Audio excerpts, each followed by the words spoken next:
Hello and welcome again to my channel. Today I want to talk about something that has happened in Nigeria recently, which is the NSAS protest that has to do with the people actually carrying out the protest because of the way the SARS operatives were treating the people, especially the youth, the way they are manhandling them. Now, it's obvious that this is not just a case for Nigeria. This is also a case for other countries around the world. I mean, look at the one of Breonna Taylor in the U.S. and um a lot of other people that have suffered in the hands of a police officer. So the one that got trending recently was one that happened in Paris, whereby three police officers beat up one Zekla, a black guy just because he wasn't wearing a mask. Of course, it's understood that they were doing something good per se, to say that they were trying to, control the coronavirus according to instructions. But with the way they carried out the operation, it was very, very pathetic, and everybody has been against their action, even their own lawyers. The three police guys that were involved are currently locked up, and they've been refused, or not allowed to be bailed per se. So even their own lawyers has expressed shock with the way they handled the guy just because he wasn't wearing a mask. Even the fourth police officer that came that was supposed to even intervene drew in a tear gas on just one person. Now, this goes to say a lot about how police handle people. What I've come to realize is that I think a lot of police officers don't get the proper training that they are supposed to get. In other words, they don't really know how to handle people, especially when they are not complying to their instructions immediately. So when they ask you to do something and you refuse, when they ask you to say something, or give them something or show something and you refuse, the next thing is they descend on you with brute force. And it's something I don't think it should be like that. I mean, they should be coached, they should be trained more on how to interact with people and how to negotiate or ask for something and be able to get it without actually applying that force, even without making sure that they've tried every other means, because it's obvious that this thing has happened before, it has continued to happen, and I still think it will continue to happen unless something is done about that. So the same thing that's happening in Nigeria, although for the one of Nigeria, it is said that it's just SARS that are actually doing that. But of course, we know that it's not just SARS. Even the regular police officers also have their own. Of course, there are a lot of good guys out there. There are a lot of good policemen out there, whether in Nigeria, whether in South Africa, Jamaica, Japan, or wherever. There are a lot of good guys, but there are also the bad eggs, and those bad eggs are actually spoiling the image of the good one. So what happened in Paris right now is something that is pathetic, and everybody, protest has been ongoing right now. People will be like, this cannot happen, and nothing will be said about it. Even the president, Emmanuel Macron, is going to say that he also regrets and he's ashamed that such thing is happening, and such thing happened in the hands of police officers that are supposed to protect the citizens. That's to show you how bad the situation was. But one good thing about that is that after this thing happened, actions were taken. The police officers were locked up. In fact, the third one currently now is being dismissed and placed on some kind of regulation and all of that.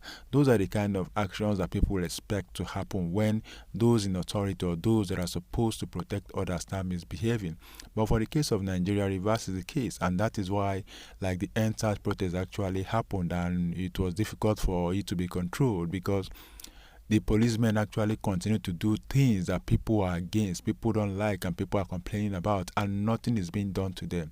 We have cases that we've seen online where police officers are saying that they are going to shoot someone and nothing's going to happen. And we have cases where they've actually shot someone. People said, okay, they shot someone, even when the person said they shouldn't shoot. No, they shot the person and nothing happened. So those are the cases that is actually making people not to be happy and making them to, come out and protest, because if these people are not held accountable, if the law enforcers are not held accountable, then there is a problem. Because if they believe that they have the right, if they believe that they have the power and that they can do whatever they want without being subjected to any rule or regulation and all of that, then there is a problem, because that means they will do whatever they want. There is nothing that can be done to them. And that can lead to a state of anarchy, because people eventually will revolt. There is a level at which you can suppress someone. There's a level at which you can marginalize someone. There's a level at which you can maltreat someone, until eventually they push back and they begin to fight. And that was what happened during the NSAS protest. And that is what is happening in Paris, and that is what happened in the US when, during the Black Lives Matter era.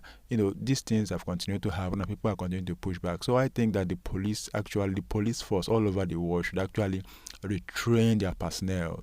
They should, teach them how to approach people, how to talk to people, and of course also good combat training, not just using force or because you have a gun and then you open it up and start shooting. No, if you know how to do some of this, self-defense, if they teach them martial art, teach them self-defense, they can actually take down someone without actually injuring the person, without wounding the person, or without killing the person.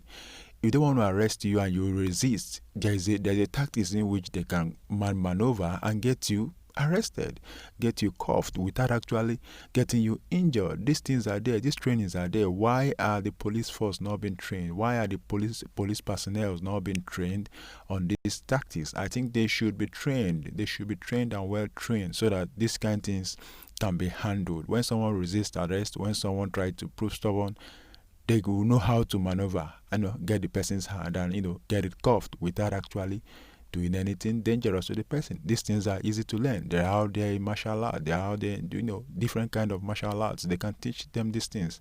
So I think that's a better option. That's a better alternative than just outrightly beating people for refusing to just say something or act the way they want immediately.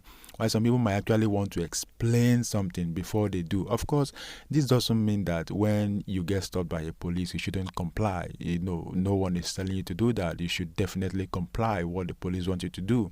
So you should show them your ID. You should show them, ask you to do something, you should do it at least. I think that would be a safer way for one to keep away from that, from that issue of having to, being beaten up by a police officer. At least when you comply first, when you respond to their request, when you give them what they want, and then you can now, on your own now, say, okay, this is what I want, and this is also what I didn't do, or this is what I did. But first of all, when they give you the order, follow it. At least when they feel that you are following the order, then they also, will not be in a rush to jump into being violent with you. So it's also on those that have been arrested or those that are having encounters with this police to also be smart enough to follow their order. Follow the order first. They say obey the last command. After obeying the command, then you can also now say, okay, this is what I did, this is what I didn't do, this is what I wanted to do, and all of that. Give out your own complaint. But don't make them feel like they don't have control. Once they feel like they don't have control, then they want to subdue you. And in that process, they can get you killed. They can shoot you if they think that you're overpowering them. Because a lot of these guys are actually scared. A lot of them, like the one that happened in Paris, they said they were actually kind of nervous because they were panicking, feeling like, okay, they might not be able to control this guy. So what did they do? They descended on him with force. And you know how, police in different countries do, of course, not like, some other countries. When something happened like this, they gather around themselves. You see 5 police cars immediately, 6 cars, all of them drop down, people, a lot of police officers everywhere immediately. And there's no how you can overpower all of them at once. Of course, if it's just one person or two, you might say you want to overpower. But when they become many, you can't. So the best thing is to obey. And then lay out your complaints later. So I think it is safer and it is better for whoever is having an encounter with police. So that is what I have to say today, and I hope it's informative. And thank you, and see you in the next one.